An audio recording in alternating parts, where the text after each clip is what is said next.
Do you think we'll keep re-examining Oppenheimer as our understanding of quantum physics continues, as our taming of the atom continues, as our ability, if we ever get to, we're always, 30 years away from being 30 years away with cold fusion, right? All those things.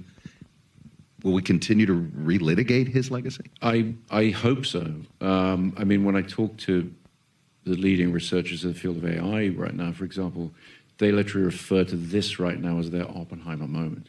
They're looking to his story to say, okay, what are the responsibilities for scientists developing new technologies that may have unintended consequences? Do you think Silicon Valley's thinking that right now? Do you think they understand this is an Oppenheimer moment? I mean, they say that they do, and that's that's helpful. That at least it's in the conversation, you know. And I hope that thought process will continue. I mean, I think I'm not saying that Oppenheimer's story offers any easy answers to those questions, but it at least can serve as a cautionary tale.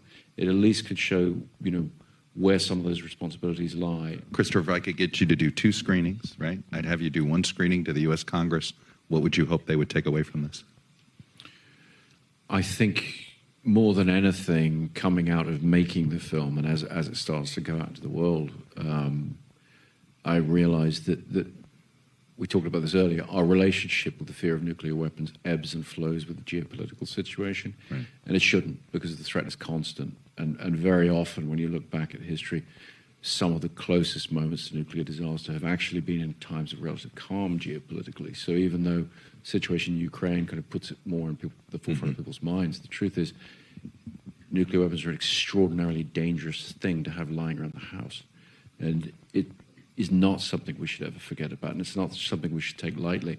And one of the things that frightens me the most about, you know, you talk about coming home from work with anxiety, but when I hear in the media reasonable people talking about tactical nuclear weapons, right, as if this distinction can be made, and can be made via first politicians and media sort of warming us up to the idea that perhaps there's a certain size of nuclear weapon that would be acceptable as opposed to the large ones.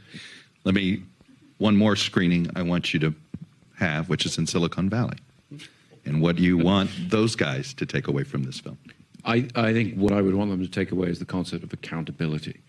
Not to sideline the conversation to the labor disputes going on in Hollywood right now, but a lot of it, when they're talking about things like AI, when we talk about these issues, they're all ultimately boiled down to the same thing, which is when you innovate with technology, you have to maintain accountability. And the rise of companies over the last 15 years who bandy about the words like algorithm, not knowing what they mean in any kind of meaningful mathematical sense. People in my business talking about it, they just don't want to take responsibility for whatever that algorithm does.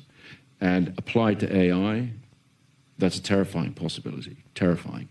Not least because as AI systems go into the defense infrastructure, ultimately they'll be in charge of nuclear weapons. And if we allow people to say that that's a separate entity from the person who's wielding, programming, putting that AI into use, then we're doomed. It has to be about accountability. We have to hold people accountable for what they do with the tools that they have. Thanks for watching our YouTube channel. Follow today's top stories and breaking news by downloading the NBC News app.